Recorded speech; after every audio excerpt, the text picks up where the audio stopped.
Olá, gente, sejam todos muito bem-vindos, todas muito bem-vindas ao canal Cá Entre Nós. Hoje nós falaremos sobre um assunto que não é exatamente um tema como eu propus no primeiro vídeo, mas é um conceito importantíssimo para a psicanálise e muita gente às vezes me pergunta que não entende muito bem o que é esse tal de inconsciente. Então a gente precisa partir do seguinte princípio. Durante muito tempo, acreditava-se que a mente humana era formada apenas por uma parte consciente, aquela parte lógica, racional, acessada a todo momento com muita facilidade. Se é assim, a dificuldade de entender é como é que se pode, então, ter doenças psicossomáticas, aquelas que aparecem no corpo, mas não têm origem no corpo. Isso explica que tem alguma coisa que vem de um lugar onde nós desconhecemos. Sem contar que existem situações, né, assim, ou lembranças, ou comportamentos que vêm à tona de forma incontrolável. Aquilo que a gente não sabe nem por que disse, por que pensou, por que sentiu, tá? Então, essa ideia de que a gente não tem o controle sobre aquilo que diz, sobre o que pensa e o que faz, tem aí alguma coisa do inconsciente. Então, assim, os conceitos básicos da teoria freudiana do inconsciente revelam o seguinte: nós não sabemos porque sentimos o que sentimos. Basta imaginar ou se lembrar de um momento em que você esteve com muita raiva, mas não sabia dizer a origem dessa raiva. Não havia acontecido nada objetivamente, e, no entanto, se extravasava uma certa agressividade, principalmente contra aqueles com os quais convivemos diariamente, e aquela pessoa não tem nada com isso. De onde é que vinha essa raiva? Ele também perguntou, ele indagou, né? Não sabemos porque tememos o que tememos.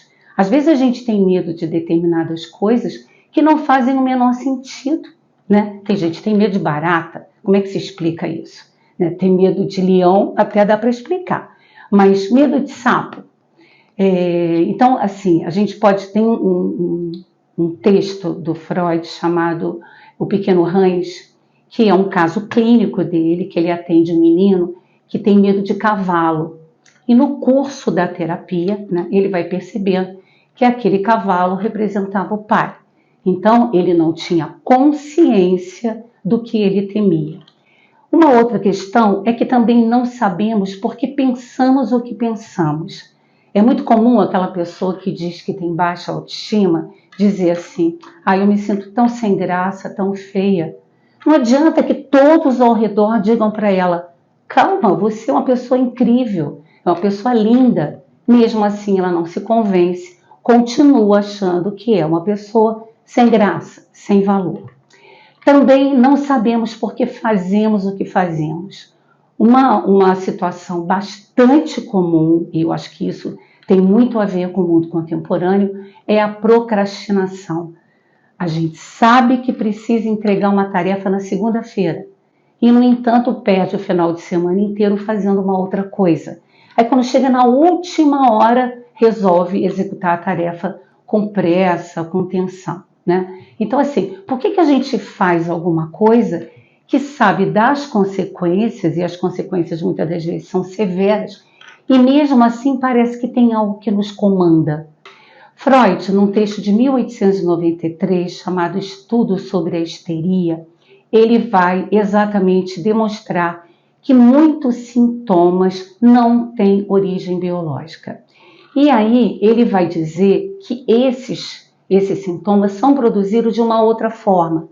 Para isso, né, como ele era um médico neurologista, ele atendeu o que se chamava na época de histéricas, que eram mulheres que procuravam os médicos se queixando de dores no corpo, paralisia em determinados membros, cegueira, e não havia, de acordo com todo o diagnóstico de vários médicos que essas mulheres procuravam, uma origem no corpo. Então, Freud começou a escutar essas mulheres, escutar e escutar, e percebeu, então, que existia um lugar na mente onde havia conteúdos que não eram acessados com a facilidade com que a gente tem, ok? Bom, e para isso, ele criou, né, no início dos seus estudos, para poder falar do inconsciente, eu falei para vocês no primeiro vídeo que não foi a psicanálise que descobriu o inconsciente. Há muitos e muitos anos, e muitos pensadores e cientistas já concebiam que tinha uma parte da mente humana que era quase que inacessível. E Freud, então, escutando as histéricas, ele vai perceber isso. Então, ele vai desenvolver, na sua primeira teoria, chamada primeira tópica, 3 instâncias psíquicas. Uma delas, o consciente, a outra intermediária, um pré-consciente, e a outra chamada inconsciente. Mais tarde, ele vai desenvolver outra tópica, que é o id, o ego e o superego. Nós não vamos falar sobre isso agora, certamente falaremos quando um tema exigir esses conceitos. Então, para começar, a gente tem que entender que tópico tem a ver com lugar, mas não um lugar anatômico, e sim um lugar psíquico. Não é que tenha numa parte, no lobo temporal, no córtex pré-frontal, um lugar físico onde o inconsciente existe. Não, se trata de uma instância psíquica que não tem nada a ver com o cérebro humano físico, tá? Bom, então a gente vai tentar falar um pouquinho de cada para chegar então ao inconsciente. A primeira tópica, chamada consciente, é uma parte da mente humana em que estamos cientes, totalmente cientes da realidade exterior. Tudo o que podemos acessar de forma racional e intencional é a parte consciente, ok? Ela é super acessível. Por exemplo, enquanto eu falo com vocês agora, eu estou bastante lúcida, consciente, orientada, tentando seguir uma cronologia do meu pensamento para transmitir para vocês. Agora, isso não significa que em algum momento eu não possa ter um lapso de memória. Esse lapso é a apresentação de alguma coisa inconsciente. O que vai ser esse outro lugar, essa outra instância, né, chamada pré-consciente? Neste local, há informações que não acessamos constantemente. Por exemplo, o nosso endereço. Quando alguém pergunta o nosso endereço, a gente tem que pensar um pouquinho, lembrar do número, né? Às vezes a gente esquece alguma coisa, mas a gente acessa. Basta ter algum esforço. Nomes de pessoas que nós não encontramos há muito tempo, uma viagem que a gente fez e que a gente tinha até esquecido, tudo isso é acessado. Então, um episódio capaz de ser chamado à consciência pela ação da vontade e que exige um esforço de memória, isso é chamado pré-consciente. Muita gente, e até hoje eu escuto pessoas chamando de subconsciente. Freud não usou essa terminologia. Então, é o pré-consciente. E, por último, nós vamos falar dessa parte muito mais abrangente, chamada inconsciente. Nesse inconsciente, há conteúdos que não se encontram disponíveis ao indivíduo a todo momento, né? Então, assim, a gente pode dizer, não é que a gente guarda tudo, né? Tem coisas que passam despercebidas. É só você pensar, por exemplo, isso acontece com muita frequência, você sai do trabalho e vai para casa. No trajeto, você não presta atenção em nada. Quando você chega em casa, você lembra, gente, eu não lembro nem como é que eu fiz esse caminho. Ou seja, você estava mergulhada, né, introspectiva e não prestou atenção em nada. Então, assim, mesmo uma passada de olhos não foi suficiente para reter na memória. Mas a gente pode dizer, em termos de experiência, que tudo está guardado. Desde a mais tenra infância, a primeira mamada de uma criança, ela não vai se lembrar, mas está guardado no inconsciente. Aquele leite morninho, né, que desce pela garganta e que enche a barriguinha, que satisfaz, que acalma. Primeira experiência de prazer, a gente nunca mais esquece. Primeira experiência de dor, de medo, de desamparo. Claro que a gente não lembra do evento, mas a experiência psíquica está guardada. Tá. Bom, como que é possível acessar esses conteúdos, né? Apenas em condições muito especiais. Freud, por exemplo, no início dos seus estudos, ele trabalhava com a hipnose. Ele hipnotizava os seus pacientes para tentar acessar. Ele teve sucesso nisso, mas depois ele descobriu que isso não teria resultados de que esses conteúdos fossem aparecer e permanecer na consciência. Então ele abandona e ele vai então para a terapia psicanalítica. Então vai aparecer através de sonhos, através de lapsos de memória, através de situações em que falha a memória, assim, os chamados atos falhos, você quer dizer alguma coisa e fala outra, e a própria terapia psicanalítica. Esses conteúdos que estão no inconsciente, do que se forma, então, esse inconsciente? Que tipo de conteúdo está lá? Nós vamos reservar os nossos impulsos sexuais, os nossos impulsos agressivos, que em algum momento, em alguma medida, são reprimidos. São reprimidos por quem? Pela cultura. A gente, como um mamífero, apenas na natureza, nós não precisamos conter os nossos impulsos, né? Os impulsos sexuais, eles são levados à última instância, né? Qualquer mamífero um cachorro que vê uma cadela no cio, ele não vai ter um limite, uma barra que o impeça. Ele vai tentar de toda maneira, correndo risco de vida, inclusive, a tentar satisfazer esses impulsos. Se a gente se lembrar de uma criança, por exemplo, uma criança tem impulsos agressivos. Uma criança é capaz de, brincando com outra, machucar, puxar o cabelo, arranhar, se sentir que algum coleguinha está mexendo no seu brinquedo.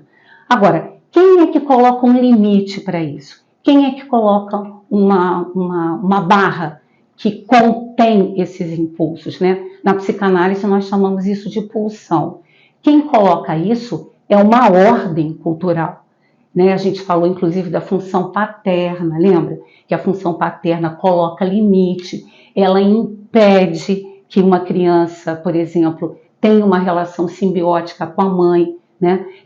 Ele reprime esses impulsos sexuais que uma criança tem por esse objeto amoroso.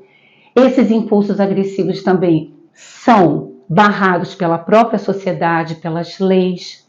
Bom, o que então acontece se esses impulsos existem? Eles são então aprisionados nessa instância, né, pelas regras sociais, pela lei. E o inconsciente também, ele é atemporal. Ele não tem uma cronologia, ele não está localizado no espaço. É só a gente lembrar dos sonhos. Quando as pessoas falam dos sonhos, elas sempre dizem assim: nossa, eu tive um sonho muito esquisito. Mas todo sonho é esquisito. Ele é, na verdade, caótico, porque você está num lugar, daqui a pouco não é mais esse lugar, você não sabe qual é o tempo, né? Você pode estar passando por uma cena à noite, daqui a pouco está de dia. Não tem uma narrativa linear, retilínea, né? Então, o inconsciente é dessa forma, né? Exatamente como aparece nos sonhos. Bom, esses conteúdos reprimidos, eles são recalcados. Lembra que às vezes as pessoas falam que alguém fez algum recalque? O que está recalcado está armazenado. E qual é a função disso? Tem uma função extremamente importante, que é aquela de proteger de emoções, né, e sentimentos que seriam dolorosos demais para nós quando trazemos a consciência. Então, na verdade, o recalque, de certa forma, nos protege. Só que a gente tem que lembrar o seguinte: o inconsciente, mesmo que a gente tenha algum esforço de acessar, ele, por natureza, ele é incognoscível, ou seja, ele não pode ser conhecido, pelo menos não com a facilidade com que o consciente e o pré-consciente têm, né? Então, eu vou dar um exemplo para vocês que vai demonstrar tudo isso ao mesmo tempo. Imaginem uma sessão no Congresso Nacional, né? Os parlamentares chegam, se colocam a postos, o presidente da Câmara vai lá, né, arruma o microfone e de repente ele diz assim, no início de uma sessão: percebo que há quórum e declaro a sessão encerrada. Os parlamentares olham um para o outro, não entenderam nada. Se há quórum, né? Quórum, aquele número mínimo de parlamentares para se iniciar uma votação, e ele diz que há quórum, mas a sessão está encerrada. A consciência pretendia declarar a sessão aberta. Só que, cometendo um lapso nesse momento, né, revela, então, o que de fato ele sentia. Um desejo contrário se manifestou. O que ele, na verdade, queria era nem sequer iniciar a sessão. Então, quando ele fala, muitas das vezes, no final dessa fala, ele percebe o lapso. Mas às vezes não. Por quê? Porque foi inconsciente. Tá? E aí, esse exemplo, a gente pode fazer inúmeros outros. Ele vai mostrar que o inconsciente fala muitas vezes com um certo embaraço. Ele nos deixa numa saia justa. Lembra, não precisa lembrar, gente, todo mundo conhece isso e já viveu isso muitas vezes.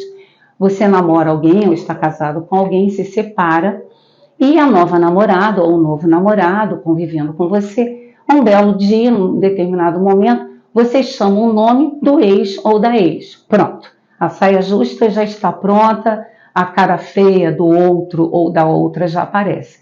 É um lapso, né? Ou seja, conscientemente você quis dizer o nome do atual ou da atual, mas por uma falha, por alguma coisa inconsciente que a gente precisa levar para análise, a gente troca o nome e fala do ex e da ex. Tá? Então, é como se o inconsciente zombasse dessa tentativa que a gente tem de ter controle sobre tudo, achando que nós dominamos os nossos impulsos, os nossos desejos, as nossas intenções. No decorrer de uma terapia psicanalítica, aí entra, né, a análise propriamente dita, em que se encoraja o paciente a falar sobre tudo que lhe vem à mente livremente, sem censura, é possível que apareçam alguns conteúdos, alguns desejos, alguns temores, só que, no entanto, é preciso vencer uma coisa chamada resistência. É muito comum que o sujeito na análise tenha dificuldade de buscar, de acessar esses conteúdos. E aí entra o papel do analista. O analista está ali para provocar de alguma maneira, né, nas suas intervenções, nas suas pontuações, que esse conteúdo inconsciente apareça. Bom, gente, eu fiz aqui o que eu já tinha me comprometido com vocês, apenas um recorte. Se a gente for mergulhar nesse tema, a gente vai ter que falar dos mecanismos de defesa do inconsciente, teríamos que falar dessa outra tópica, o id, o ego, o superego, teríamos que ver como é que se produz um recalque. Então, é assunto para muitos encontros. E como a ideia é apenas aguçar a vontade de cada um, de conhecer melhor sobre o assunto. E também, quando eu falar em outros temas e eu disser a palavra inconsciente, que vocês tenham noção, então, do que se trata. Ok? Espero que vocês tenham compreendido. Se não compreenderam, por favor, podem perguntar, né? O próprio canal permite que vocês comentem, perguntem. Então, colaborem, né? Curtindo esse vídeo, se inscrevendo quem ainda não se inscreveu e, de certa forma, participando da melhor forma que vocês puderem, ok? Então, o canal Põe Entre Nós termina por aqui e eu convido vocês a assistirem o próximo vídeo e eu vou falar, então, dos adolescentes, ou então, de forma muito depreciativa, os aborrecentes. Será que são aborrecentes mesmo? Ou são apenas crianças que estão passando por uma fase intermediária até a vida adulta? Até a próxima. Beijos a todos e a todas.